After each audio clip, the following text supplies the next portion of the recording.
Apostoli, ubaba bafundisi, omama bafundisi, ubaba, omama abasha, uSunday school, umshayi weyinsimbi. Ngiyanibingelela kwelihle igama lompheki wethu uJesu Kristu uyinkosi. uJesu Kristu uyinkosi. Siyabonga bazalwane, sibonga ukugcinwa esandleni somusa. Sibonga isandla somusa esimangalisayo phezu kwezimpilo zethu. Inkonzo sikuyona manje, inkonzo yobufakazi. Sicela ubufakazi about 5 ngapha. Uzosukuma manje umzalwane emilayini emikhona bese-ke nikeza ubufakazi ngalokhu uNkulunkulu Baba amenzele khona egameni likaJesu. Amen.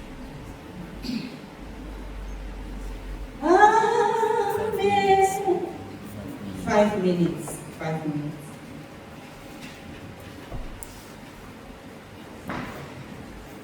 About 10. About 5 ngapha.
uJesu Kristu inkosi. Siyabingelela bazalwane egameni likaJesu, uJesu Kristu inkosi. So manje ubufakazi ngibonga uNkulunkulu Baba angenzele khona njengoba ngisho nje ithamile ami avulekile umthwalo wezono zami ususiwe kulonyaka nje. uNkulunkulu ngenzele umusa, ngisizwile isandla sakhe siphezulu kwempilo yami nomndeni wami. Ngabe ngenza iphutha ngangambonganga. Kuyaye kuthi-ke makuNovemba ngiyaye ngaphatheki kahle nami, but kulonyaka kube unyaka ohlukile impela, kwanokuthula ekhaya lami, usabelo wazinikela enkosini, umoya wami wajabula kakhulu. Ngathi kanti inkosi nawe uyangithanda, ngoba kubuhlungu ukuthi uphume ekhaya enkonzweni ushiye ingane ngemuva. Bekuhlezi kuyisilonda, kodwa nje uNkulunkulu angenzele khona kuyamangalisa. Uma bethi uNkulunkulu wenyama yonke, ngabe kukhona yini okumehlulayo?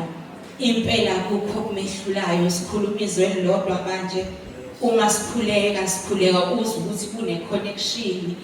Uma ngiyala ngisola ubone ukuthi uyezwa. Usabelo-ke bekuthi ngokuthi kukelungile kodwa imisebenzi ingalungile. Ngiyambonga kakhulu uNkulunkulu ngenzele umusa omangalisayo. Ngibonga nenkonzo yokuvuma izono. Ngithe ngiqala ngibala bangcwele, angikaze ngikuzwe ukuthula okunjayana emphefumulweni wami. Ngithe ngiqala ngifona ngikhuluma nengikhuluma naye umlungisisi wami. uNkulunkulu uyangenzela umusa, nginokuthula okumangalisayo. nginokuthula, ngirich. Uyabona makuthiwa uNkulunkulu uyaprovide, ngirich just because ngiyathulula umphefumulo wami. Engathi besingayilandela le nkonzo yokuzihlanza ngoba impela umthwalo ubalula uma lithiza uNkulunkulu kimi izinkathazo zenu ngoba mina ngiyamthwalela. Uqinisile Inkosi uJesu uyasithwalela sihambe sibonakale ngathi konke kuhle kanti akukhona konke okuhle. Ngiyabonga kakhulu uNkulunkulu nangempilo yabazali bami, ama spiritual parents ami, ama biological parents uNkulunkulu angibusise ngabo. Moya wami ngiyayinithi nje Nkosi yami, ngiyabonga. Angazi ukuba ngelinye igama elithi ukubonga ngabe ngiyalisebenzisa bese ngibonga ibandla lasentabeni abazalwane. Engathi uNkulunkulu engaqhubeka nje sisazowela onyakeni omusha, eqhubeke nokwenza umsebenzi wakhe upheleliswe kuleli bandla. Sithi uma sihamba sibonakala ukuthi impela thina sehlukile egameni likaJesu, uJesu Kristu uNkosi.